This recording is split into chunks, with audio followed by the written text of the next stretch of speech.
Hello, this is a presentation of Friends of North Carolina Public Libraries. Our mission is helping Friends build resilience by providing a nexus for the exchange of information, ideas, and experiences among Friends of library groups in North Carolina.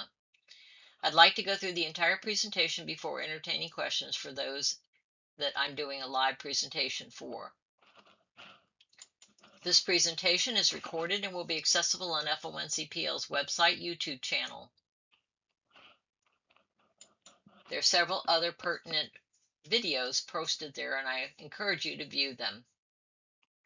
This is a rather long PowerPoint as there is much to cover, and we hope that you will continue to educate yourselves as there are new laws and new ideas cropping up every day. I am not an attorney or an accountant, so if you have any legal or accounting questions, you should direct those to the appropriate professionals. I'm Judy Hills. I have a master's degree in business administration and have held many management positions over my 50-plus years of working. When I retired, I'd been the executive director of Eastern Carolina Council of Governments for a number of years.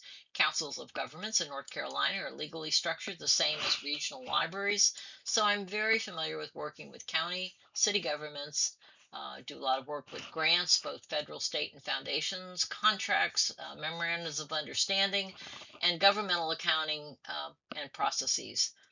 I have been involved with nonprofits for over 20 years, mostly regarding grants and occasionally consulting with them. I've also taught organizational dynamic management courses at the college level and taught nonprofit courses as well as in the Duke Nonprofit Management program.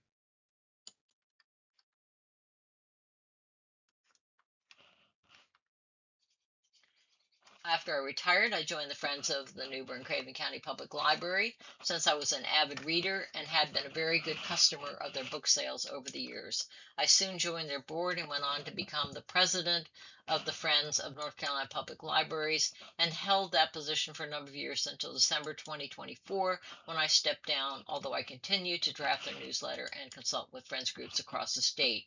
I was just elected the president of the Twin River Friends in 2026 and assumed name for the prior Friends of the New Bern-Craven County Public Library after having served as the vice president for over 6 years. I'm dividing this presentation into 4 sections. In the first, I'll talk about nonprofits and friends of groups. In the second, I'll specifically discuss your role as a board member.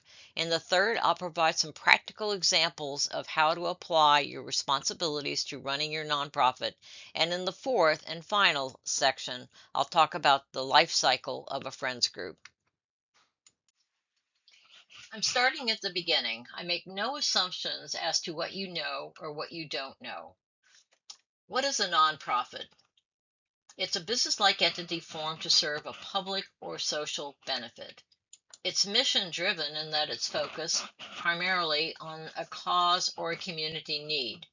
No private inurement means that you can't benefit from it personally. Does not mean that your organization can't use the funds for its own purposes and also to reimburse expenses to members. Tax exempt means that it's often exempt from federal and state income tax payment. It's publicly accountable in that you're required to make financial and operational information available to the public. And you rely on donations, grants, membership dues, and fundraisers rather than selling goods for profit.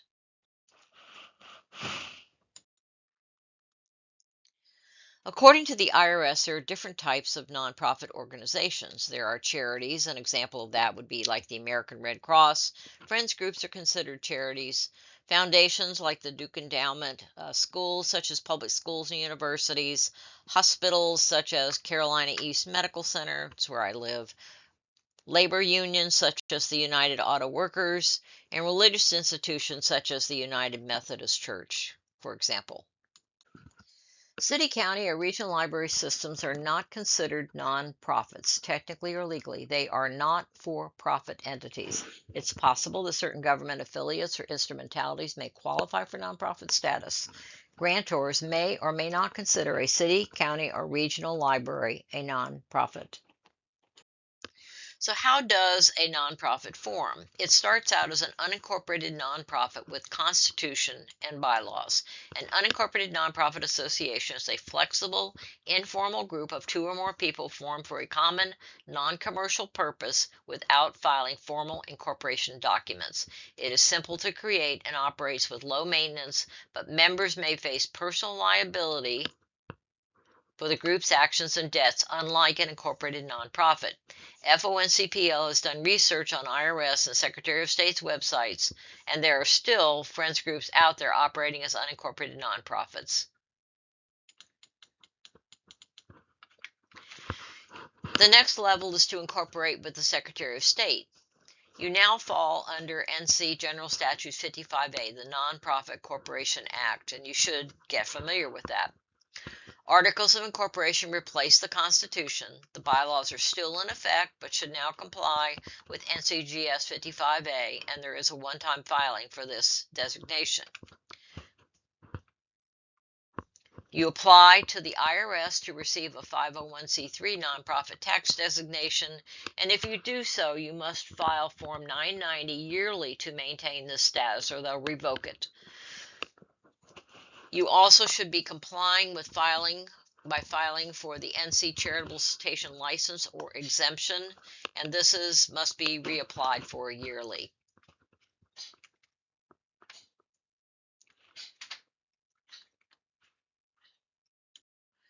The next few slides in this section are from an article posted by an attorney group on the website listed on this slide.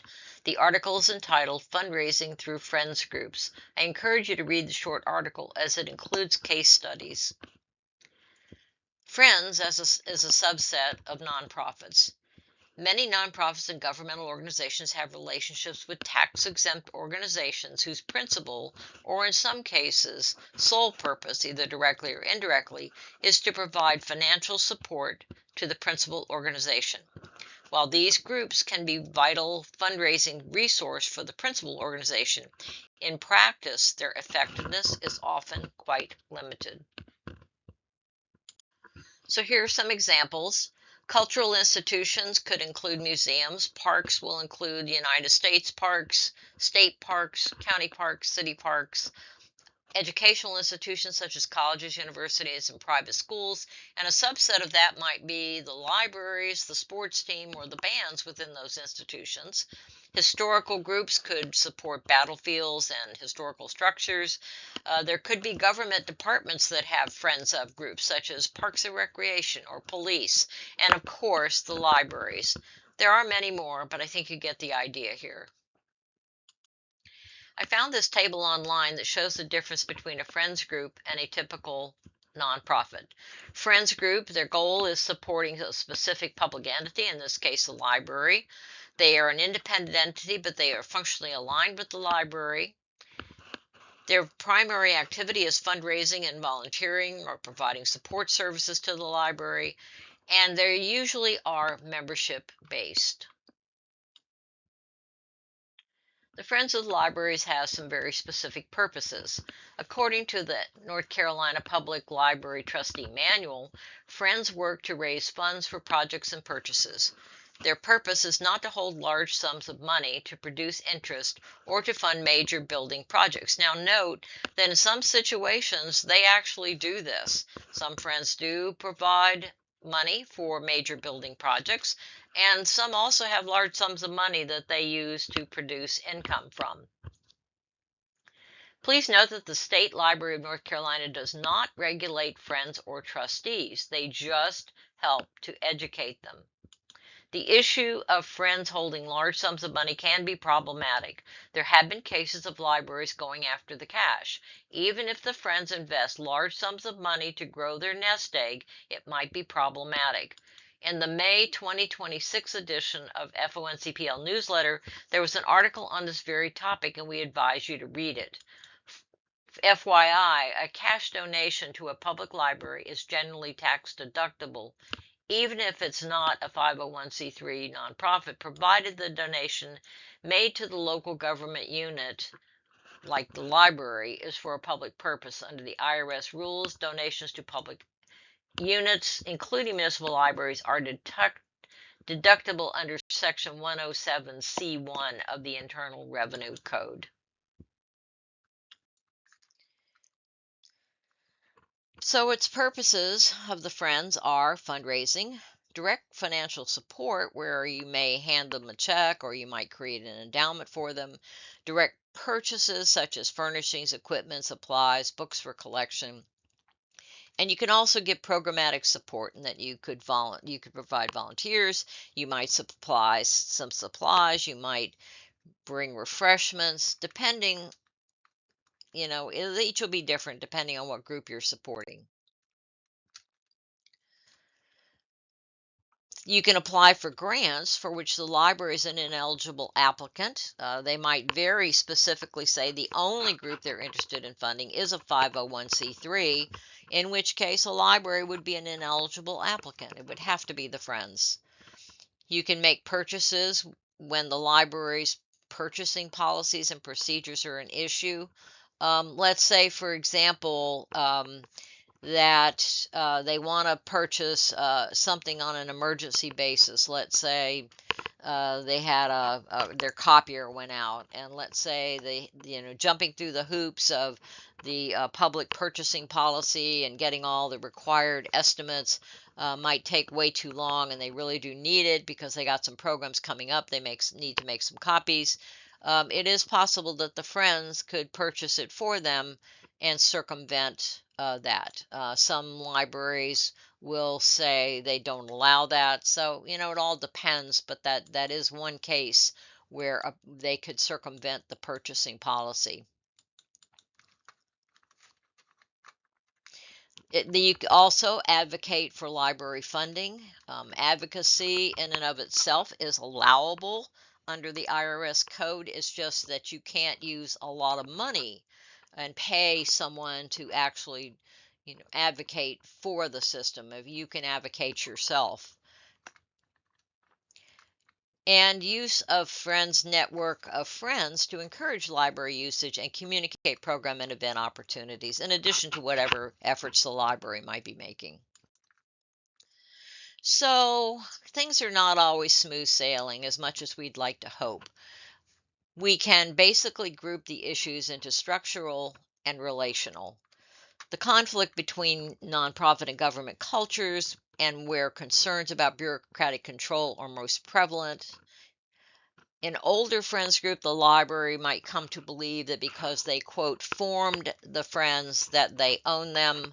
Our Friends of the Library ran into that recently with our regional library.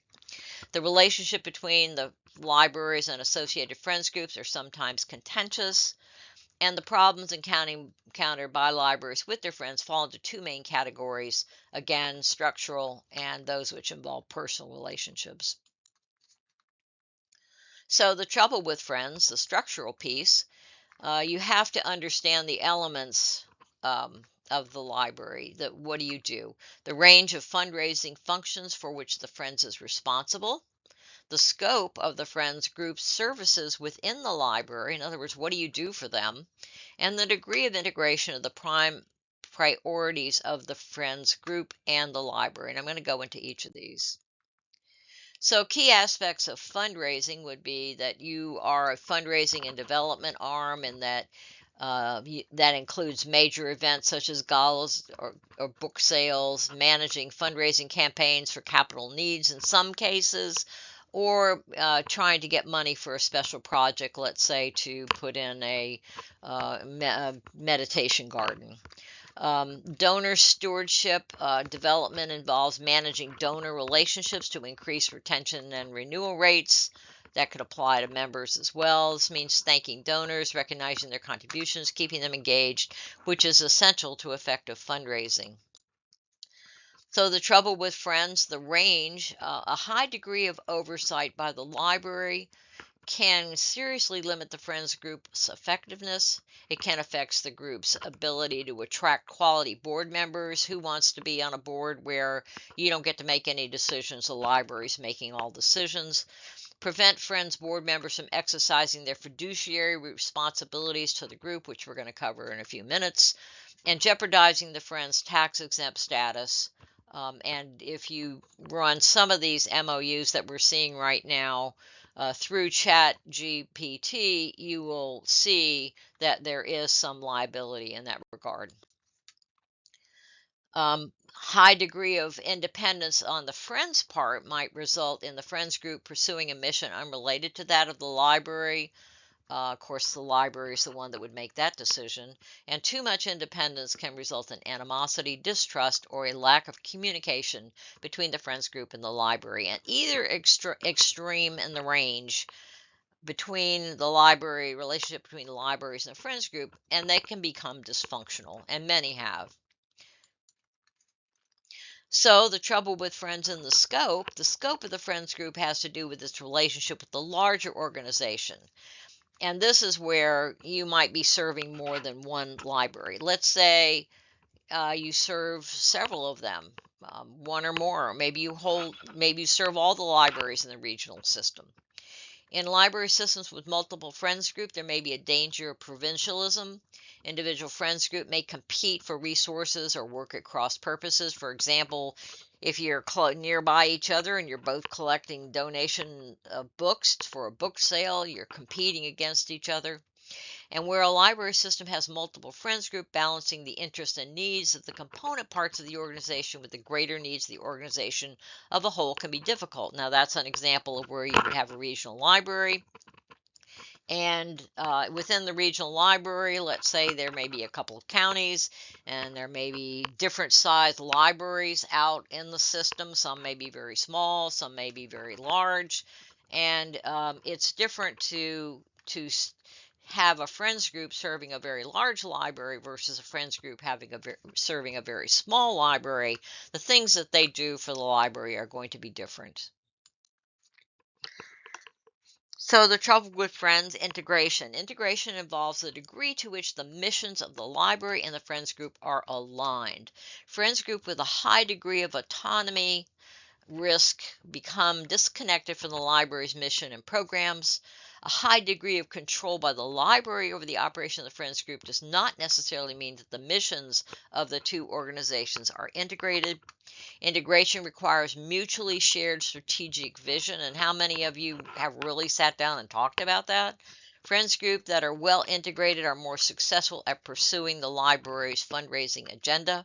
And the effectiveness of a Friends group in providing financial support to the library depends on balancing autonomy and control, coordination of efforts, and a clear understanding of and support for the library's mission. The trouble with Friends, structure continuing. The organizational structure is at the heart of most difficulties with Friends groups. The biggest problem often arises from the isolation of the fundraising assigned to the Friends group from the library's programmatic and administrative role. Friends group are often expected to raise funds while being routinely excluded from involvement in programming, and as a result, Friends are often unable to fulfill their development function and to exercise the level of stewardship essential to effective fundraising. So the trouble with Friends regarding relationships, maintaining a positive personal relationship is central to the success of the Friends. Its importance as both internal and external relationships cannot be understated. Paid library staff must understand and appreciate the motivation of volunteers. Few of them have been trained in this regard to understand how to manage a volunteer base. A lack of appreciation for nonprofit board fiduciary obligations and motivations of the volunteer board members can damage the relationship between the Friends group and the library. It has done so with my particular Friends group. There will always be the politics of various kinds, but the key is to give a lot of leeway and set up constraints if necessary. Successful relationships between the library and their friends group involve working together, not working at odds, and it helps if the two organizations respect each other's independent organizational needs but share a common mission and vision. So, how does your library show its appreciation to friends? What politics come into play within your library? Are your friends really working closely with the library, or are there sticking points where you just can't seem to get on the same page? What do you know about that relationship? Have you ever actually sat down and talked about it?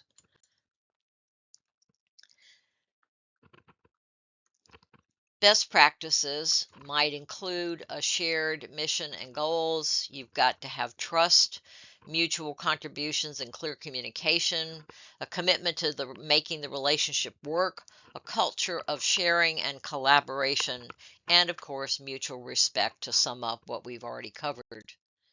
The bottom line is that the relationship between libraries and their affiliated friends group is the result of a number of forces. The history of the two entities and their relationship over time. I doubt that it's been completely smooth sailing, especially if you've been around for a very long time. Personalities of key players on both sides at any given time could be problematic. Needs that are served by the friends group would be dependent upon what the library allows you to do, and there needs to be a mutual give and take by both. So, has your relationship always been cordial? As library managers change, did the relationship? Have you done exactly the same things for the library as you have for the last 20, 30, 40 years?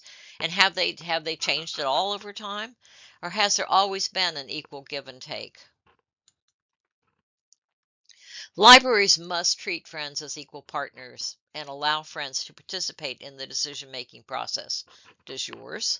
Friends must understand and appreciate the activity and culture of the library, be able to exercise sufficient stewardship over your own funds, and fulfill your donors' wishes, if any. Somebody might give you money and say, you have to spend this $250 that I'm giving you on buying children's books for the library. Be able to access both the information and the tools necessary to accomplish supporting their mission, and have sufficient independence so that the board members can exercise their fiduciary duties over their own organization. So, what are your fiduciary responsibilities? That last slide leads into this one. In this section, we'll talk about your duty as a board member. We want to emphasize that your duty is to the organization, not to the library. And we've run into that on our board as we were going through the difficult process of an MOU with our library. It became evident very early on that several of our board members believed that it was the library that should drive everything, and the friends should just tag along behind and do whatever the library says that it wants to do, regardless of whether it impacted their legal status or not. So, friends, board members, as I indicated, sometimes get confused about this. So, your core legal duties, the nonprofit board members have three legal fiduciary duties: care, loyalty, and obedience, which mandate that they act in the organization's best interest, manage the resources prudently, and follow legal regulations. You are the steward of public trust, responsible for strategic oversight, financial compliance, and ensuring that the organization fulfills its mission without personal profit. So, for the duty of care, you must act in good faith, stay informed, make reasonable, prudent decisions by attending meetings, educating yourselves regarding the duties as a board member, familiarizing yourself with IRS requirements, NCGS 55A, and your bylaws, and reviewing documents that are presented to you for your board meetings. If you're not prepared to be fully engaged as a board member, you really should step down. This is not an honorary role. And the most important thing you can do is to educate yourselves about the role, research and read, and ask good questions. The duty of loyalty. Again, your loyalty is to the Friends, not the library, and you might be called to make tough decisions about a member with whom you have a personal relationship. When the board is discussing sensitive issues, you are required to keep that information confidential. When the board makes a decision, you might not agree, but you are responsible for supporting it publicly. And if you can't do these things, you should resign from the board. And if you have board members that are violating this duty, you might need to ask them to voluntarily resign. You need to be on the same page. So you have to put the organization's interest above personal professional interest. You try to avoid conflicts of interest where you are making decisions, let's say, on whether your sister-in-law should get a catering contract for your next event. And you need to maintain confidentiality of whatever it is you discuss that's sensitive in your group. So you have a duty of obedience. You need to ensure compliance with federal laws, state laws, donor intent, the organization's bylaws, the organization's mission, and any legally binding contract, agreement, or a memorandum of understanding, if you have one with the library. It's your responsibility to monitor compliance. For example, did your treasurer file the Form 990 in a timely manner to the IRS? Did your treasurer remit the sales tax collected from your last book sale to the North Carolina Department of Revenue as required? Did the Friends send a written acknowledgement for $275 cash donation? That's a requirement of IRS. What evidence is there that the Friends followed donors' instructions by spending the $200 designated for the purchase of books for the library's children's department? What evidence do you have that you actually took care of that? How do you show that? What is the audit trail for that? So I'm going to talk about some practical applications of your fiduciary responsibility, the running of an effective and compliant nonprofit. So working together, I'm not going to read everything in the slide. You can study it later, but you need to understand the roles and stay in your lane. If the library is part of a larger system, like a city, county, or regional, then that is another whole level of bureaucracy in here. This only shows, your library director, an advisory board, or what trustee board they're called, and then Friends and Foundation are kind of lumped together on this particular slide because they both serve the library, but they just have different functions. Now, a Friends group is more providing for smaller needs and providing a volunteer base. Foundations mostly are people who are well connected in the community, people who have money, and they work towards the larger financial needs of the organization, let's say for a major renovation or to build a new facility, for example. Key responsibilities in practice for organizational oversight, developing and implementing and overseeing compliance with and revising policies and procedures such as your bylaws. You want to keep them current. You should have an operational manual so that you make the same decisions consistently. You might want to have a committee manual, a finance manual, a member onboarding manual. Those are different documents that you can produce to help ensure stability and continuity in your organization, especially if someone unexpectedly gets sick or leaves the organization. Establishing committees, assigning responsibilities, setting boundaries. You don't just make a committee and turn them loose. You should set some boundaries for them. You should monitor performance against whatever it is you told them you needed done. And reviewing any after action reports. And of course, we really encourage you to have an after action report for every event you do so that you can see what worked, what didn't, and the person that comes behind that may want to run that event again will have some clue as to what happened. Establishing and maintaining a working relationship with library management staff, trustees, and foundations if one exists, and keeping tabs on the membership.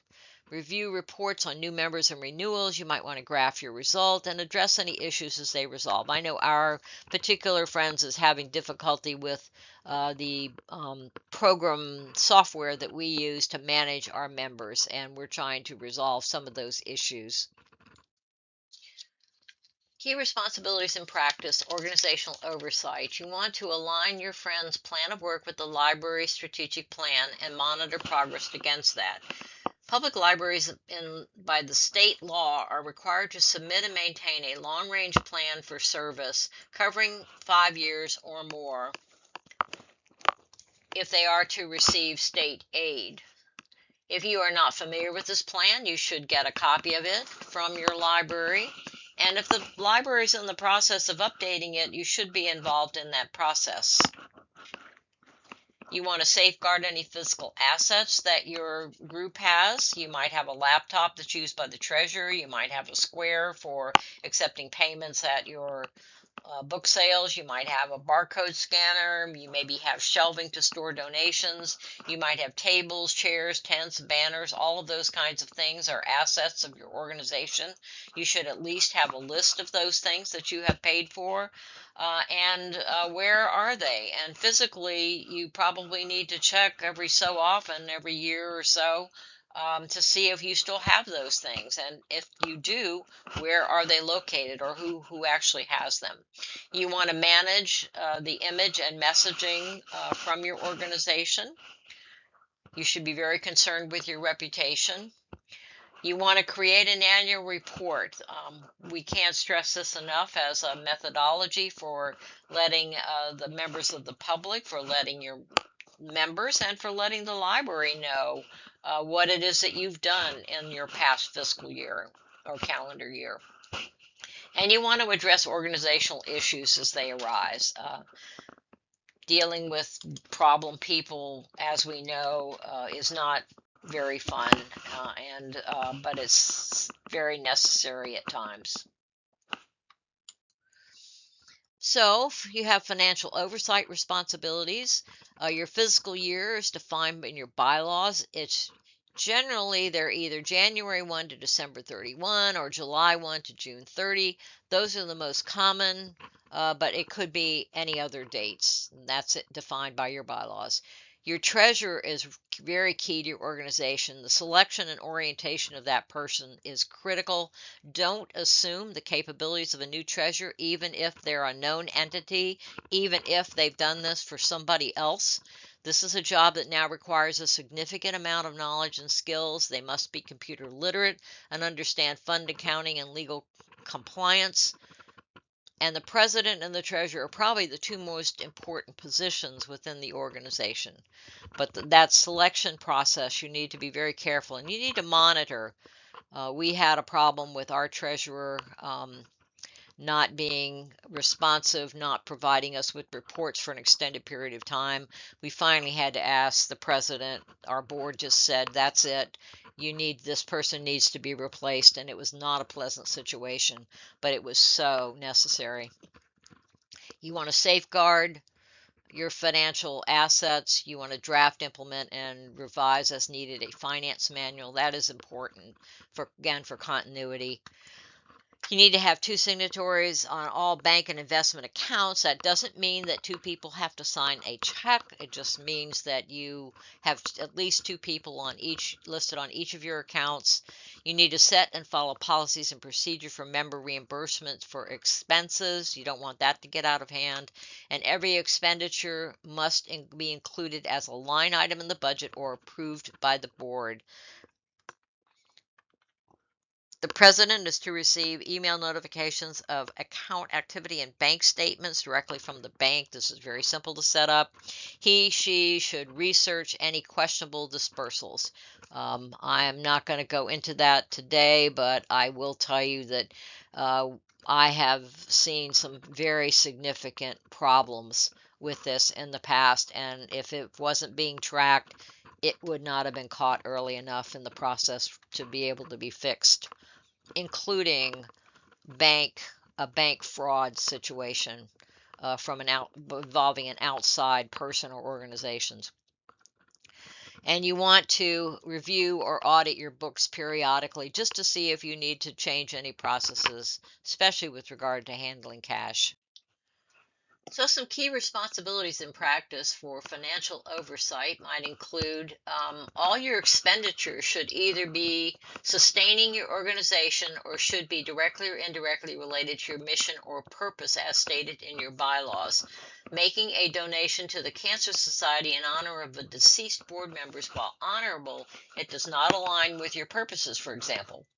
Your members, your donors, and the public are going to hold you accountable for ensuring that compliance. Other legal compliance things you should be aware of are the IRS Form 990. It has to be filed annually.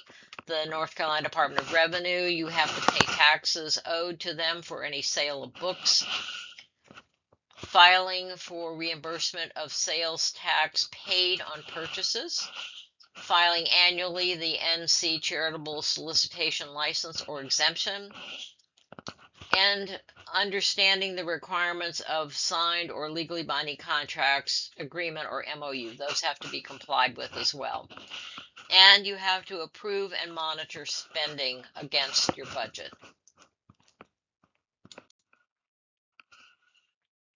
Key responsibilities in practice for financial oversight ensure proper accounting for all funds. The treasurer should be using financial software program or an Excel spreadsheet for income and expenses. Review a financial report monthly or at least quarterly, comparing account balances on report to actual copies of the statements. You might have an audit that you conducted either internally or externally. There are some groups provide surety bonding of the treasurer. That cost will depend on the amount of the bond. For example, the bond of 50 that cost 50 to 150 per year might be for the amounts of 10,000 to 25,000. Not everybody does this. In fact, I think probably very few people bond their treasurer, but it's possible. If the friends have one or more credit cards, review every entry on the statement and ensure that this amount matches what is on the financial report and the bank statement. Small municipalities have gotten in trouble with clerks or employees using credit cards, and they, were not carefully monitoring what was actually charged to the cards. Set and monitor adherence to procedures for handling cash, such as your book sale, and safeguard online payments, membership and events, and donations like through PayPal, and make the library accountable to any friends' funds that you give them. I know in our situation, the auditor, the person auditing the library, sends us an email and requests documentation of money that we gave the library so that they can ensure that the library spent it as we've indicated. And whenever we send money, a check to the library, we always sent a letter along with it indicating exactly what those funds were to be spent on. All programs and projects planned by the Friends should align with mission or purpose, so you have to understand and ensure that compliance. Define goals to achieve your mission each fiscal year. That's like a plan of work that you should create each year, and monitor organizational performance against mission and goals. And here I gave you an example of a purpose statement from our bylaws. Conflict of interest mitigation and risk management. You want to disclose potential conflicts and recuse yourself from voting and document your actions. For example, you recused yourself because your sister had put in a bid to provide catering services for an event that you're holding. So you just document your recusal in your minutes, and that covers that. That doesn't mean that your sister can't be awarded the contract, or sister-in-law, but it does mean that you abstain from voting on that issue. Controlling and mitigating risks, you can do things like having various types of insurance, such as director and officers, liability, event insurance. I know our group carries liability insurance, and we're looking at the cost of director and officers insurance. Developing, implementing, and overseeing compliance with and revising policies and procedures. That's a way you control risk. Training members to do certain things and evaluating and monitor their performance against that are ways that you can do that. And performing background check. If you're providing, let's say, services where there are a lot of children involved, sometimes background checks are needed for that particular thing, but that's entirely up to you. So I'm going to talk a little bit now about the life cycle of friends groups. Nothing lasts forever, even friends. In this graphic depiction of the life cycle group, I'm only going to focus on stages 5, which is stagnation and renewal, and 6, which are decline and shutdown. And due to the longevity of many friends group, I suspect that a number of those groups are in one of these two stages, whether they recognize it or not. One of the responsibilities of your board members is to monitor the overall health of your organization. This is a life cycle overview. I'm not going to go into this, but I'll just say again, we're going to focus on stagnation. The question here is how, if any, can we renew our organization or revitalize it? That duration could last from 3 to 5 years where you're working on a renewal process. There are some obstacles that you'll encounter along with some opportunities. And it just depends on whether you feel like you want to do the work necessary to revive your organization. Then the last stage is decline and shutdown, and the question is, should we dissolve? I'm going to talk a little bit about that. That's maybe a 1 to 2 year process. There are some obstacles to that, and then there are some opportunities as well. These are but a few of the more obvious signs that your friends are in the stagnation stage. Membership is declining. It's harder to get volunteers for existing projects and programs. The core group's getting tired of carrying the load and there's no new projects or programs. Difficulty recruiting officers and board members. The rare recognition of members for contribution. And fewer need for legacy projects and programs. Some other signs, new ideas put forth by members are not implemented, that somebody might come to the meeting and say, oh, maybe we should do this, and there's no backup to that, there's no interest in it, and you just move on to the next agenda item. A waning interest by friends in meeting the library's needs. A rocky relationship between the library and the friends that maybe is extended over a period of time. Shifting library policies and practices regarding the friends.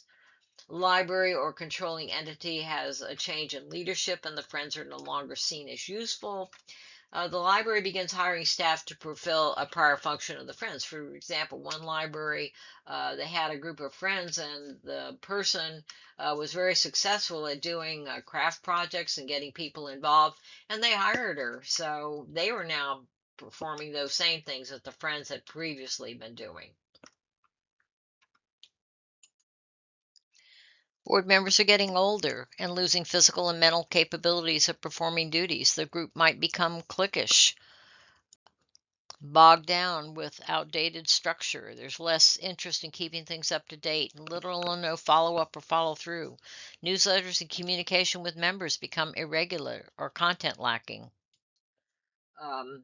New material is rarely posted on the website or social media. Nothing is more irritating to me than to go on these sites and find old material or not even being able to tell if the material is from this year or 10 years ago. Not renewing your URL, other subscription services or memberships in FONCPL.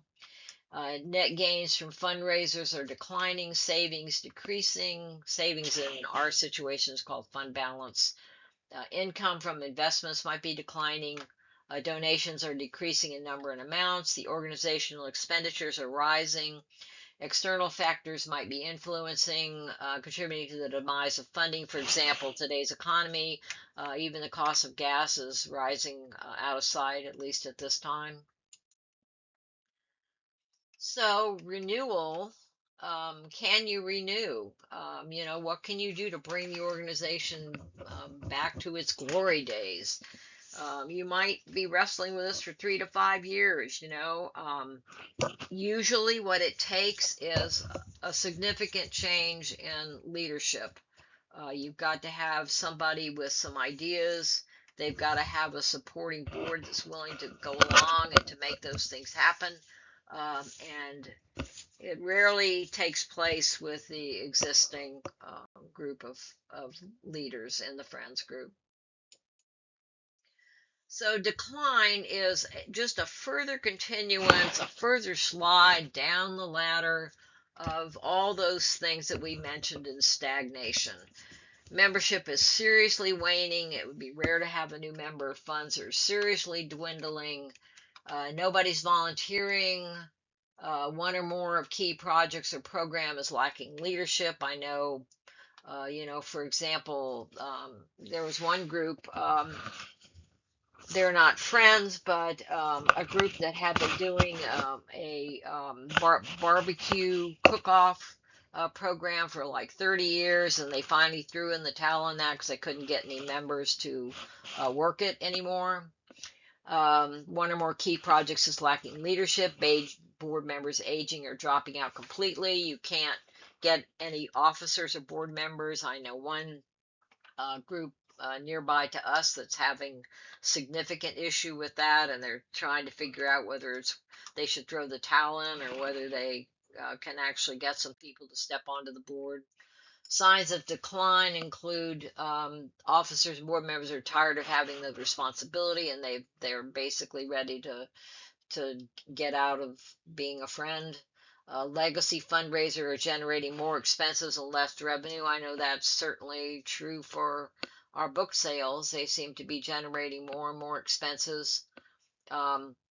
Legacy programs or projects are dead or dying. No new ideas. The library and library budget is growing to the point where the friends are no longer needed. An example of that is the Greensboro Library. They got rid of their friends group. Relationship with the library is severed or seriously impaired. Friends become disillusioned. Low board attendance, you're not able to get your quorum needed to hold a meeting. You can't recruit new board members. You can't keep officer position filled. Everybody's leaving, no interest, nothing to report, so the newsletters cease, and the organization becomes just very insular. So decline and shutdown, the question is, should we dissolve? That can take 1 to 2 years to resolve one way or the other. There are obstacles and there are opportunities in that. And it's a tough decision. So this concludes my presentation, but I hope this is the beginning or continuation of your education to your responsibilities as a board member. I trust that, if nothing else, the material in this presentation gave you food for thought. Remember to continue to be members of Friends of North Carolina Public Libraries, as their website and monthly newsletter provide a wealth of information and keep you abreast of the latest practices and happening around the state, and perhaps it'll give you new ideas to help revitalize your group. I wish the best of luck to you, each of your friends group. Thank you for being a listener today, and I hope that this was helpful to you.